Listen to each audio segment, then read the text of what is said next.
Okay, the intent of this video is to help you graph logarithms. Now, some of you may have learned how to graph logarithms using inverses.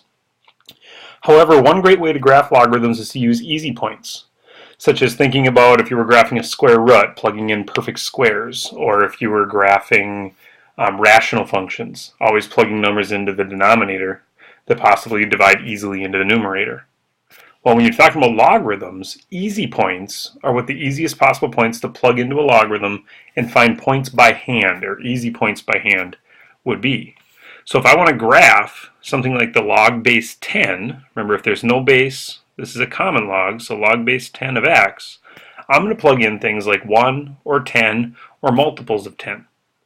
So the easiest two possible points, and they're really the only points we need in order to make a graph, are to plug in 1, because remember that log of 1 is always equal to 0, or log of 10, because again log base 10 of 10 equals 1. Again, you can also plug in log base 10 of 100 being 10 squared and get 2, or if you use 10 to the negative 1, 1/10, again your answer would be negative 1. Realize that you can't plug in 0, much like for exponential functions, we plugged in 1 and 0 all the time. Remember that log of 0 doesn't exist, it's undefined. So that's not going to help you out a whole lot. The reason being that remember that x equals 0 for a basic logarithm is the vertical asymptote. So realize you're not going to be able to get any points on the y-axis. You're also not going to get any points to the left of that. For a basic logarithm, remember that your domain is limited to being to the right side of that vertical asymptote.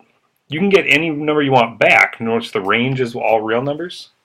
We'll get numbers infinitely upwards and downwards, but again, we won't go left of that y-axis. Now, taking a look at the two numbers that we have, the two easiest possible points, 1, 0, and 10, looks like we're probably going to need to move our point over a little bit. Disconnect those points there. But 1, 0, and 10, 1. If I'm counting by ones on the y-axis, need to note that. But it looks like I'm going to need to graph if I only have enough lines to count by 2's on the x-axis. Those 2 points alone, after drawing a very bad line there, those 2 points alone follow the asymptote and then curve over and through your point will make a fairly smooth logarithm. So you're going up near the asymptote. Once you find those first couple of points, we're going to curve over to the right, but notice that we're still infinitely going upwards. Again, that infinite range, all real numbers range going up and down.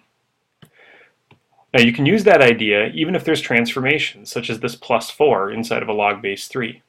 The first thing we want to think about is the parent function. Ignoring the plus 4, ignoring that shift, y equals log base 3 of x is your basic logarithmic function. Easiest 2 points again to plug in. I'm always going to plug in 1, and I'm always going to plug in the base. Log base 3 of 1 will always be 0, and log base 3 of 3 will always be 1. Vertical asymptote, again, as long as it's a basic parent function, will always be at x equals 0. But now what I'm going to do is think about that plus 4. Plus 4 is a shift left, since it's plus 4 units. That's that idea of shifting and stretching, the transformations of a function. So what I need to do is take my 2 points then, and I need to shift them left 4. So 1 becomes negative 3, and 3 becomes negative 1. Realize that going left won't affect your y-coordinates at all. So 0 and 1 stay in place. But because your vertical asymptote is also x equals, and we're changing our x-coordinates, I need to move x equals 0 over to x equals negative 4. But then I can plot that vertical line at x equals negative 4. And I can also plot my 2 points, negative 3, 0, and negative 1, 1.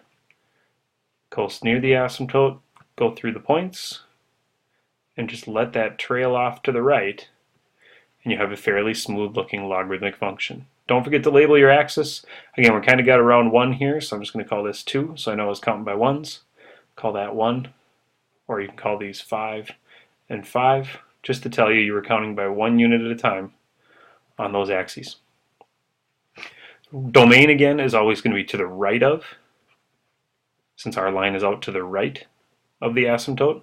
It would only change if we reflected it to the left, if you had a negative inside your function. Then you could be less than, but again, it all depends on where your points are. But x is greater than that -4 with an all real numbers range. This also works well, or reasonably well, for a natural log function.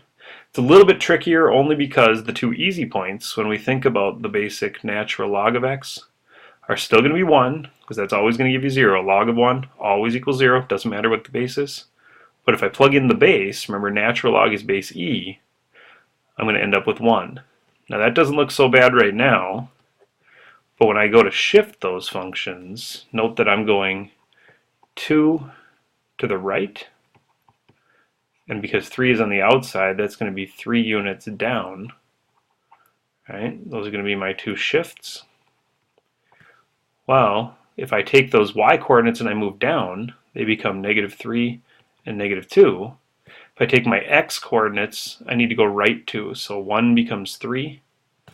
But e, which is approximately 2.7, is going to become approximately 4.7, or e plus 2. Again, the vertical asymptote, also not very hard to move. We're going to move that to the right 2 units. So then I can go down this direction. There's my vertical asymptote.